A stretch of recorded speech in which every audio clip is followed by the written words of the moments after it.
जय मां गुरुवर गुरुवर जय मां गुरुवर गुरुवर। रोज आए दिन अपराध हो रहे हैं, मारपीट हो रहे हैं। गौ रक्षक के नाम पर लोगों को रोड में पीट पीट करके मार डाला जाता है। क्या हमारा यह हिंदुत्व है? इससे हमारी गौ रक्षा नहीं होगी। मैं उन गौ रक्षकों से पूछना चाहता हूं कि क्या तुमने अपने घर में एक गाय पाली है? गाय की कहीं सेवा किया है? तुमने गाय के गोबर को उठाया है? गाय को कभी पानी पिलाया है? चारा काट के कभी गाय को खिलाया है? निश्चित है गौ की हत्या नहीं होनी चाहिए, मगर क्या तुम्हें अपने कानून पर विश्वास नहीं? उन राजनेताओं पर विश्वास नहीं जिन्हें तुमने जिता करके भेजा है? अगर जिता के भेजा, कोई अपराध कर रहा है तो पकड़ करके कानून के हवाले कर दो, कानून उन्हें स्वयं दंडित करेगी। अपने अंदर क्यों उग्रता पैदा कर रहे हो? आज युवा इस दिशा में भटक रहा है। युवाओं को रोकना होगा कि कानून पर विश्वास रखें। कोई अपराध कर रहा है तो उसे कानून के दायरे में ले जाएं, उन्हें सजा दिलाएं, ना कि खुद अपराधी बन जाएं। यह भावना कम से कम आप लोग अपने बच्चों को दो। उन्हें मां की भक्ति की ओर बढ़ाओ, उन्हें नशे मान से मुक्त चरित्रवान बनाओ। उन्हें कहो बेटा, जीवन में जिस पथ पर बढ़ना, अनित अन्याय धर्म की तरफ कदम मत उठाना। जीवन एक दिन रहे या ना रहे। भ्रष्टाचारी मत कर बनना। कम कम तुम भ्रष्टाचारी हो तो अपने बच्चों को तो पाठ पढ़ा दो। हो सकता है तुम्हारे जीवन की कोई मजबूरी हो, मगर क्या तुम चाहते हो तुम्हारे बच्चे भी भ्रष्टाचारी बने? अपने बच्चों को संकल्प कराओ कि नमक रोटी खा लेना, मगर भ्रष्टाचारी मत बनना। नमक रोटी तुम्हें ज्यादा स्वास्थ्य देगी, ज्यादा चेतनता देगी। संसाधन ज्यादा है या कम, इससे सुख नहीं मिल जाता। इस समाज में बहुत लोग ऐसे हैं जो एक एक समय के लिए भोजन के लिए मोहताज हैं। अपने बच्चों को भोजन न करा पाने की वजह से, कर्ज न दे पाने की वजह से आत्महत्याएं कर लेते हैं। उन पर विचार कर लेना कि उनसे परम सत्ता ने तुम्हें बहुत कुछ दे रखा है। उनके माता पिता के पास पैसा भी नहीं था कि वो पढ़ा सकें। तुमको तुम्हारे माता पिता ने पढ़ा दिया है, तुम्हारी नौकरी लग गई है। बहुत लोग बेरोजगार हैं। आज उस नौकरी में तुम्हें कुछ आय मिल रही है, उससे तुम अपना जीविकोपार्जन कर सकते हो। दौड़ने दो जो अंधी दौड़ में दौड़ रहे हैं। ये सब अंधे मुंह एक दिन गिरेंगे, एक न एक दिन दंड के भागीदार बनेंगे। मगर अपने बच्चों का सही कल्याण करना चाहते हो, मां के सच्चे भक्त अपने बच्चों को, युवा पीढ़ी को बनाना चाहते हो तो उन्हें संस्कारवान बनाओ, नशे मान से मुक्त चरित्रवान बनाओ। एक सोच उनके अंदर पैदा करो कि हम सुधरेंगे, जग सुधरेगा। हमें स्वयं को सुधारना है, हमें स्वयं के दायरे को बदलना है। और जब हम स्वयं के दायरे में बदल जाने में सफल हो जाएंगे, हमारी पत्नी, हमारे बच्चे, हमारे बेटे, हमारी बेटियां, यदि हम उनको सुधारने में सफल हो गए तो एक न एक दिन यह देश नहीं, वास्तव में हम विश्व का कल्याण कर सकेंगे। उस भावभूमि के धरातल में खड़े हो। सच्ची मां की भक्ति केवल मां की आराधना से नहीं होती, स्तुतियों से नहीं होती, नवरात्र के 9 दिन व्रत रह लेने मात्र से नहीं होती। व्रत उपवास भी आवश्यक है, मगर उपवास इसीलिए तो रहते हैं कि अपने अंतःकरणों को और शुद्ध और निर्मल बना सके, सद्बुद्धि हमारे अंदर आए, सही गलत का निर्णय ले सके, सोच सके, विचार कर सके, क्या सही है क्या गलत है। उसके लिए जागो और कम कम उस अवस्था को प्राप्त करो। बाहर चेतनता, पुरुषार्थ की पराकाष्ठा और अंदर इतनी अटूट शांति कि एक बार शांति चित्त होकर के बैठ जाओ तो जब तक स्वयं न चाहो उस शांति को कोई भंग न कर सके। वह अवस्था तुम्हारी अपनी है, बाहर से नहीं आती। कहीं ना कहीं तुम्हारी वह न्यूट्रल अवस्था तुम्हारे अंदर, शरीर के अंदर मौजूद है, जहां पे तुम चलने, बोलने, खाने, पीने, सोचने, विचारों की शक्ति जहां से चल रही है। एक बार कभी उसको रोकने का प्रयास करो। दिन में तो नाना प्रकार के विचारों में व्यस्त हो, रात्रि में जब तुम सोते हो तो तुमको सच्ची नींद भी नहीं आती। दुनिया भर के स्वप्न लोग तुम्हारा जागृत हो जाता है। दुनिया भर के कहीं डरावने, कहीं भयावह, कहीं विकारात्मक ये स्वप्नों के झंझावात में उलझते चले जाते हो। मन की शांति तुम्हारी खोती कहां जा रही है? कहते हम जब ध्यान में बैठते हैं, गुरु जी ध्यान नहीं लगता, आज इतना नहीं लग रहा, कल और नहीं लगेगा। अगर यही प्रक्रिया चलती रही, मैं कहता हूं मैंने भी इसी धरती का भोजन खाया है, इसी धरती में पैदा हुआ हूं, मैंने भी युवावस्था का जीवन जिया है, मगर मैं क्यों कहता हूं कि विज्ञान को चुनौती देता हूं? हजारों झंझावातों के बीच, हजारों विकारों की बिखरी हुई वस्तुओं के बीच एक क्षण पर्याप्त मात्र मुझे चाहिए कि जितना क्षण नेत्र बंद होने में लगता है, उस क्षण मात्र में मैं अपने अंदर के मन मस्तिष्क को इतना स्थिर चित्त कर सकता हूं जितना इस धरती पर करने की सामर्थ्य किसी की नहीं है। यही चीज तुम्हारे अंदर है, इसी को खोजो, इसी को तलाशो, अन्यथा तुम तनावग्रस्त हो, तुम्हारे बच्चे तनावग्रस्त हो रहे हैं। छोटे छोटे बच्चे, आज के 9-9, 10-10 साल के बच्चे 5वीं, 8वीं, 10वीं में पढ़ते हैं, माइग्रेन हो गया, सर दर्द हो रहा है। गुरुजी हमारे बच्चे को तनाव रहता है। किस बात का भाई तनाव हो गया? अभी तो कोई जिम्मेदारी भी नहीं आई, पढ़ाई का सामान्य सा बोझ। और पढ़ाई को बोझ क्यों माने? पढ़ाई की तो भूख होनी चाहिए, मगर तुम्हारे संस्कार, मैं वही शब्द कह रहा हूं, तुम्हारे संस्कार उन बच्चों के अंदर गए हैं कि पढ़ाई भी उन्हें बोझ लगती है, जिसके लिए भूख होनी चाहिए, इसलिए तुमने स्वयं पढ़ाई को बोझ माना है। नौकरी लग जाए, भ्रष्टाचार हो जाए, दुनिया भर की चीज, क्या तुमने किन चीजों के लिए भूख पैदा की अपने अंदर? भौतिकतावाद की, सुख सुविधाओं संसाधनों की, जिस चीज की भूख होनी चाहिए, ज्ञानार्जन की, एक तड़प, एक भूख कि मुझे छोटे बच्चे से भी अगर कोई ज्ञान मिल जाए तो मैं उसे हासिल कर लूं। मैं विद्यालय में जाता हूं, पढ़ने के लिए जाता हूं, मेरा सौभाग्य है, जिसे सौभाग्य मानना चाहिए उसे बच्चे बोझ रूप में ले रहे हैं। कि बच्चों के अंदर क्या हम एक तड़प पैदा कर पाए कि यह सुनहरा सौभाग्य मिल रहा है, ये आज तुम्हारी उम्र में तुम्हें मौका मिल रहा है कि तुम्हें आज विद्यालय जाने का मौका मिल रहा है।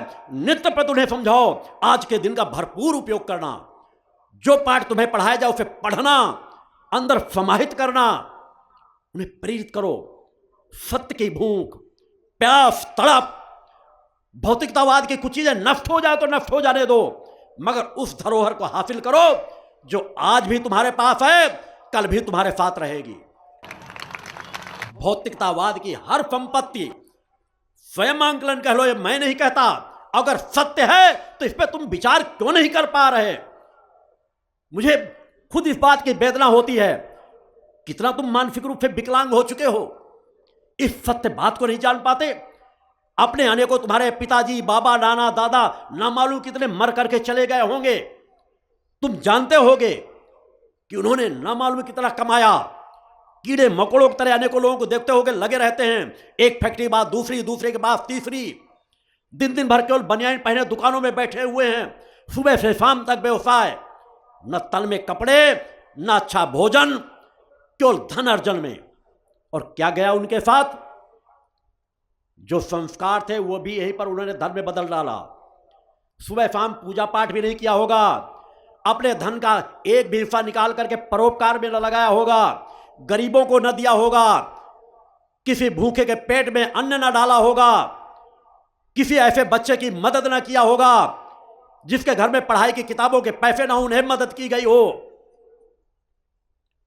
यही कहीं पड़ा रह गया। और धर्म की ताकत देखो, सत्य की ताकत देखो।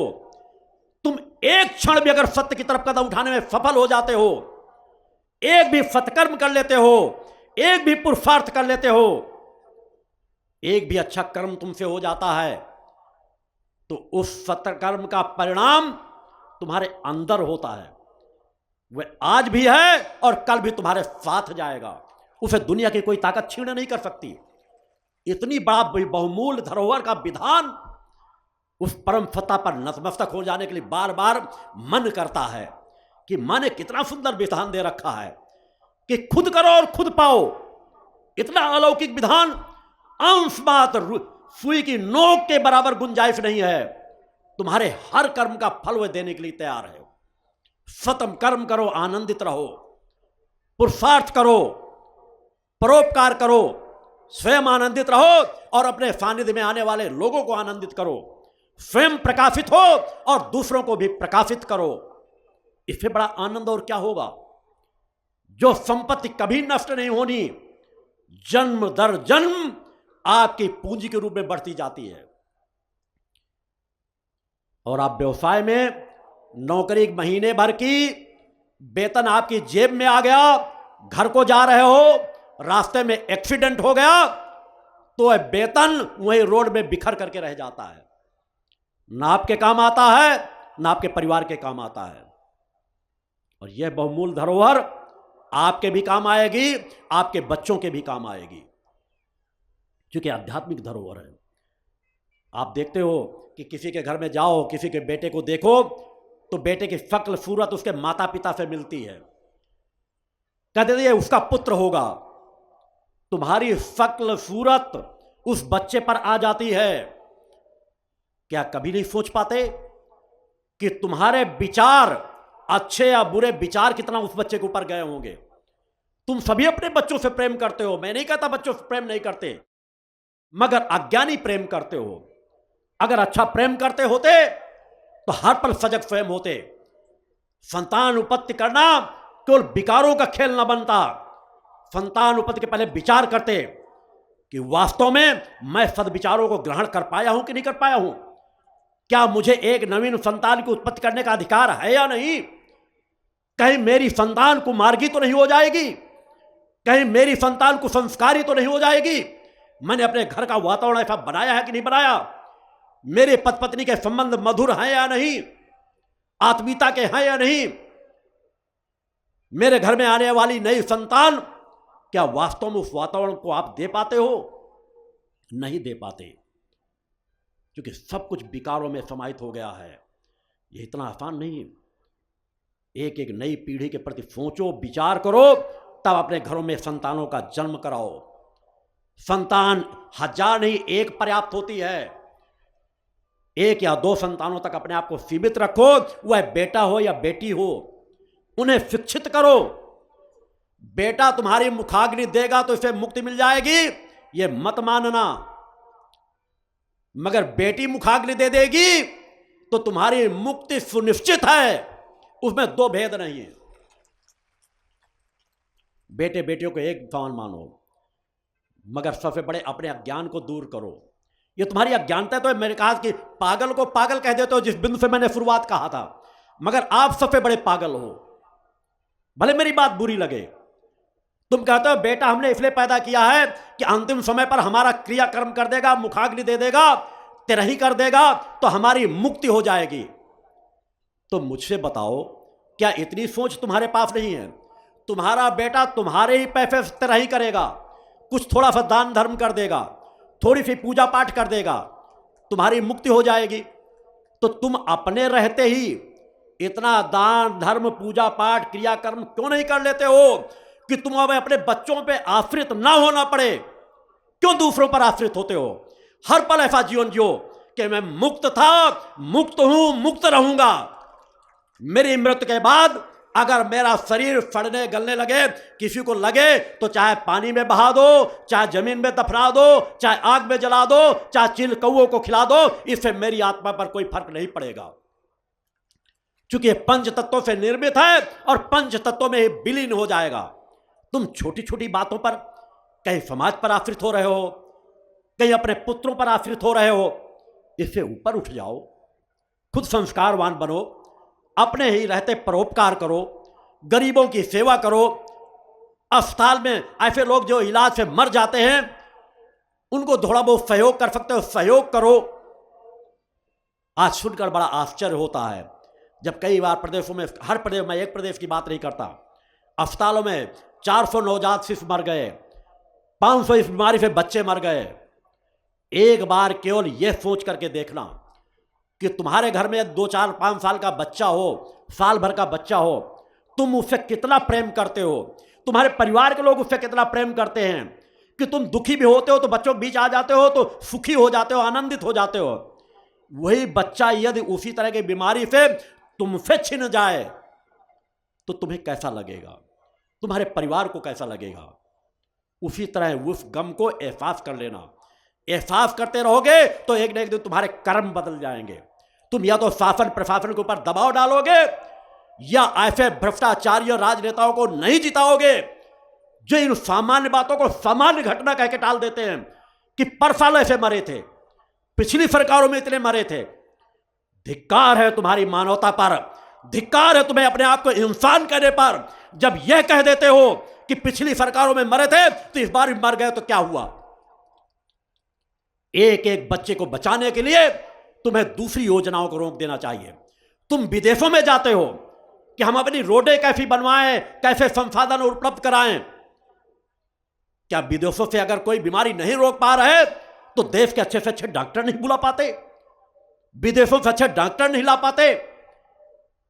10 जिलों में एक अस्पताल है तो भाई क्यों एक अस्पताल है, 25 अस्पताल क्यों नहीं बनाए जाते। और मेरे द्वारा वही कहा जा रहा है, जितना अंग्रेजों ने हमारे देश को नहीं लूटा उससे ज्यादा हमारे देश को आजादी के बाद से आज तक जो सत्ता का सुख भोगा है उन भ्रष्ट बेईमान राजनेताओं ने हमारे देश को लूटा है। हमारा देश यदि इतना न लूटा होता तो आज हर कस्बे में, हर तहसील में यम्स जैसे अस्पताल होते, हर जगह अच्छे से अच्छे विद्यालय होते, लोगों को अस्पताल जाना ना पड़ता, संस्थाएं लोगों के घरों में जा जाकर पूछ रही होती आपके घर में कोई बीमार तो नहीं है, हम अस्पताल ले जाकर निःशुल्क उसकी सेवाएं कराएंगे, क्योंकि हमारा देश इतना विकसित हो गया होता।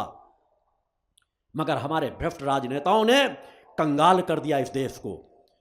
किसी जगह उठा के देख लो, शासकीय विद्यालय का मतलब है खंडहर, टीचर विहीन विद्यालय, केवल गरीबों का विद्यालय। सब जगह क्या हो रहा है, जहां होना चाहिए कि हर प्राइवेट विद्यालय से बढ़ करके शासकीय विद्यालय की सामर्थ्य होती, उसके संसाधन होते, मगर आज सब कुछ उल्टा हो रहा है। और फिर भी रॉयल्टी शराब बेच कर ले रहे हैं और कर कुछ नहीं रहे। सुधर जाओ, बार बार चेतावनी देता हूं।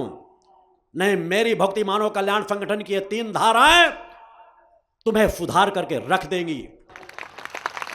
मैं अपने शिष्यों को मां की भक्ति भी सिखाता हूं और वह शक्ति भी प्रदान करता हूं जिस शक्ति के बल पर हमें किसी की हत्या किए बगैर, हमें कोई उग्रवादी कदम उठाए बगैर, हम अपनी आत्मशक्ति के बल पर तुम्हारे धरातल को खिसका देंगे।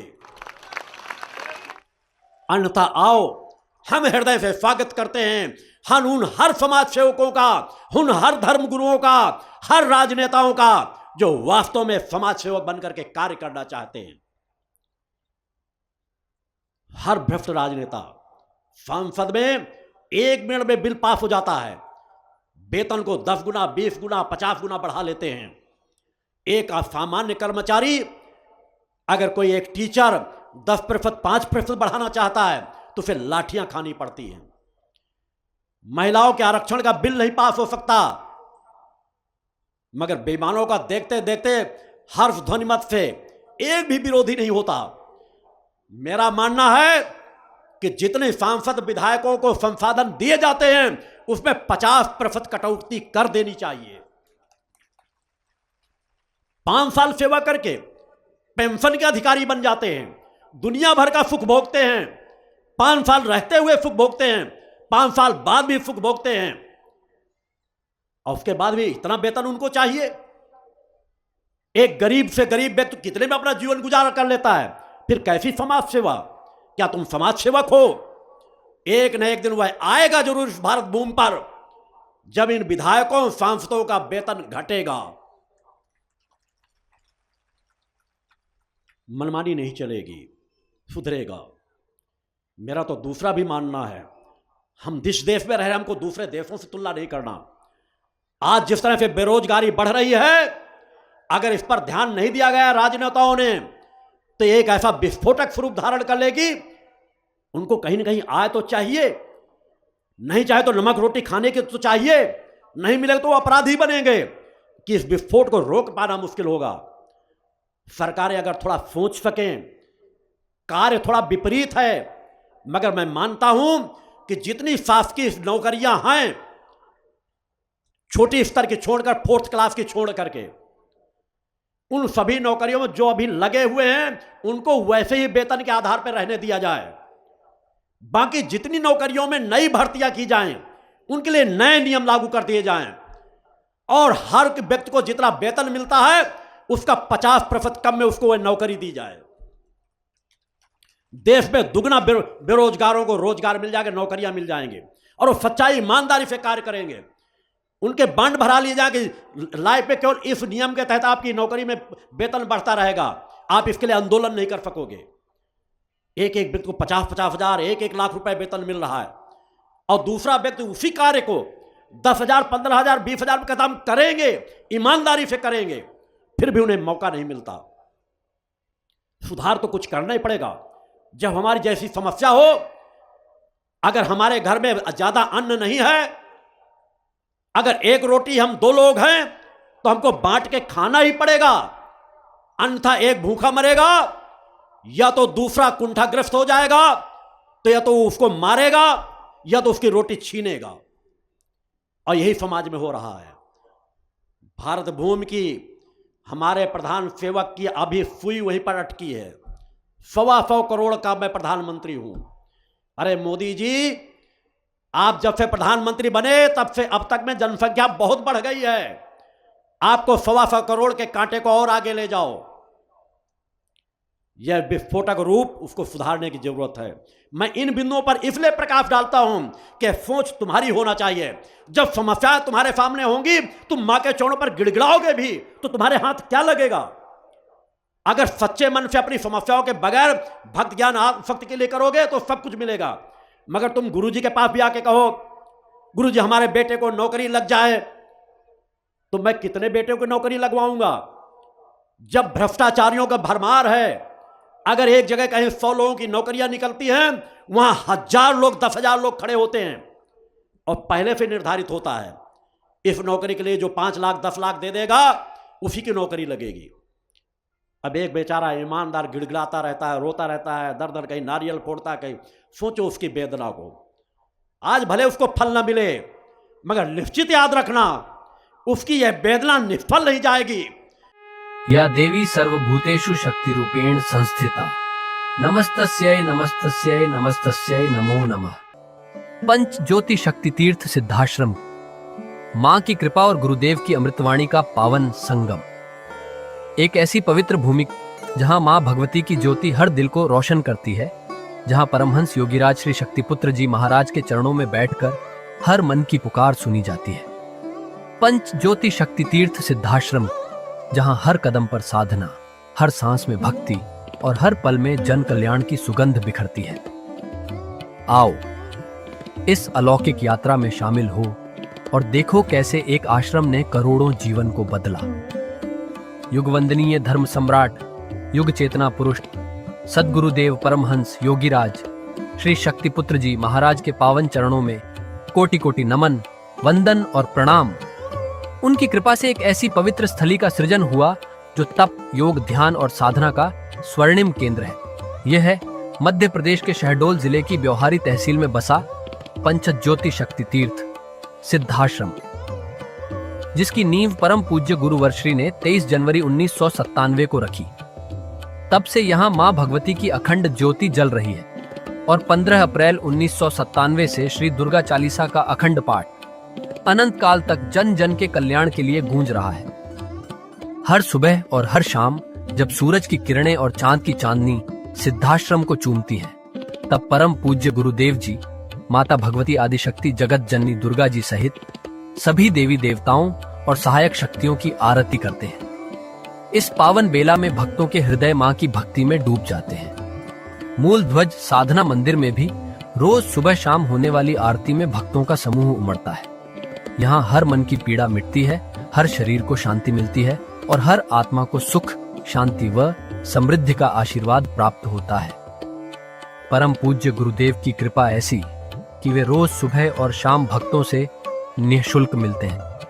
मां के भक्त और गुरुदेव के शिष्य अपने मन की बात उनके चरणों में रखते हैं और बदले में समाधान व आशीर्वाद पाते हैं। अब तक 1 करोड़ से ज्यादा भक्त गुरुदेव से मिलकर उनके मार्गदर्शन से जीवन की राह पा चुके हैं। गुरुदेव की वाणी ऐसी कि सुनते ही मन में संकल्प जागता है। उनके आशीर्वाद से करोड़ों लोग नशे और मांसाहार से मुक्त होकर चरित्रवान और चेतनावान जीवन जी रहे हैं। हर दिन सैकड़ों लोग नशा छोड़ने की प्रेरणा लेने सिद्धाश्रम धाम पहुंचते हैं। पूज्य गुरुदेव के 20 लाख से अधिक दीक्षा प्राप्त शिष्य आज के अधर्म और अन्याय के दौर में भी मां की ज्योति से अपने घरों को आलोकित करते हैं। वे साधनात्मक जीवन जीते हुए आत्म कल्याण और जन कल्याण के पथ पर चल रहे हैं। क्या यह चमत्कार नहीं? सिद्धाश्रम धाम में पिछले 28 वर्षों से मां अन्नपूर्णा भंडारा चल रहा है, जहां सुबह शाम हजारों भक्तों को स्वादिष्ट और पवित्र भोजन मिलता है। और सुनो, यहाँ ठहरने की व्यवस्था भी पूरी तरह निःशुल्क है। क्या ऐसी जगह कहीं और मिलेगी जहां हर सुविधा मां की कृपा से मुफ्त हो? सिद्धाश्रम धाम की पावन सरिता के तट पर बनी त्रिशक्ति गौशाला देखकर भक्तों का मन आनंद से भर जाता है। हर महीने शुक्ल पक्ष की अष्टमी को गौ सेवा समर्पण दिवस मनाया जाता है, जब परम पूज्य गुरुदेव और पूजनीय शक्तिमयी माता जी अपने हाथों से गायों को रोटी खिलाते हैं। यह दृश्य देखकर हर भक्त का हृदय गदगद हो उठता है। गौशाला के पास ही स्वामी श्री राम प्रसाद आश्रम जी महाराज की समाधि मन को शांति देती है, और पास ही दानवीर गुफा स्थल हर किसी को असीम शांति का अनुभव कराता है। हर साल शारदीय नवरात्र में सिद्धाश्रम धाम में शक्ति चेतना जनजागरण शिविर का भव्य आयोजन होता है। लाखों भक्त यहाँ योग, ध्यान और साधना सीखते हैं, गुरुदेव के चेतनात्मक चिंतन को सुनते हैं और मां की अलौकिक आरती का आनंद लेते हैं। मां की कृपा और गुरुदेव का आशीर्वाद पाकर हर भक्त धन्य हो उठता है। 23 जनवरी सिद्धाश्रम स्थापना दिवस एक और पावन अवसर है।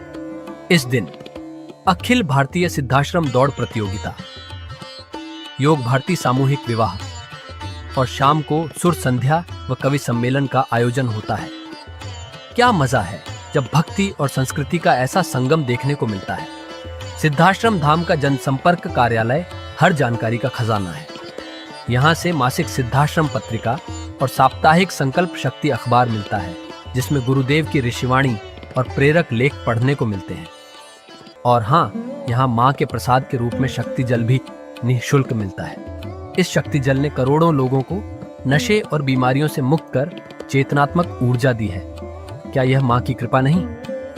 जन कल्याण का एक और अनुपम उदाहरण है निःशुल्क वस्त्र सहायता केंद्र, जहां लाखों जरूरतमंदों को कपड़े दिए गए हैं। यह सिलसिला आज भी अनवरत चल रहा है। सिद्धाश्रम धाम में पौधारोपण का भी बड़ा काम होता है। परम पूज्य गुरुदेव जी महाराज एवं पूजनीय शक्तिमयी माता जी स्वयं समय समय पर पौधारोपण करके पर्यावरण को बढ़ावा देते हैं। सिद्धाश्रम धाम में अनेक प्रकार के फल, फूल और औषधियों के हजारों पेड़ों की हरियाली देखकर मन प्रसन्न हो जाता है। सिद्धाश्रम धाम में विभिन्न प्रकार की हरी सब्जियां उगाई जाती हैं, जो निःशुल्क चल रहे मां अन्नपूर्णा भंडारे में प्रयोग की जाती है। परम पूज्य गुरुदेव जी ने मानवता, धर्म रक्षा और राष्ट्र रक्षा के लिए 3 धाराएं बनाई हैं। भगवती मानव कल्याण संगठन, पंचज्योति शक्ति तीर्थ सिद्धाश्रम और भारतीय शक्ति चेतना पार्टी 15 मार्च 1995 को बने। भगवती मानव कल्याण संगठन के 1 लाख से ज्यादा कार्यकर्ता नशा मुक्त, चरित्रवान और परोपकारी समाज बनाने में जुटे हैं। संगठन का नशा विरोधी आंदोलन इतना प्रभावी है कि पिछले कुछ सालों में 2000 से ज्यादा अवैध शराब माफियाओं पर कार्रवाई हुई। संगठन के समर्पित और कर्मठ कार्यकर्ता दिन रात इस मिशन में लगे हैं। Siddhashram Ayurveda and food products के जरिए शुद्ध दवाएं और खाद्य पदार्थ बनाए जाते हैं। इन्हें लेने या व्यापार के लिए एजेंसी पाने के इच्छुक लोग संपर्क कर सकते हैं। आओ सिद्धाश्रम की इस पावन यात्रा का हिस्सा बनो। यहाँ माँ का अखंड गुणगान सुनो, साधना में डूबो और परम पूज्य गुरुदेव के दर्शन कर जीवन को धन्य करो। भगवती मानव कल्याण संगठन तुम्हें मानवता, धर्म और राष्ट्र की सेवा में शामिल होने का सादर न्योता देता है। जय माता की, जय गुरुवर की।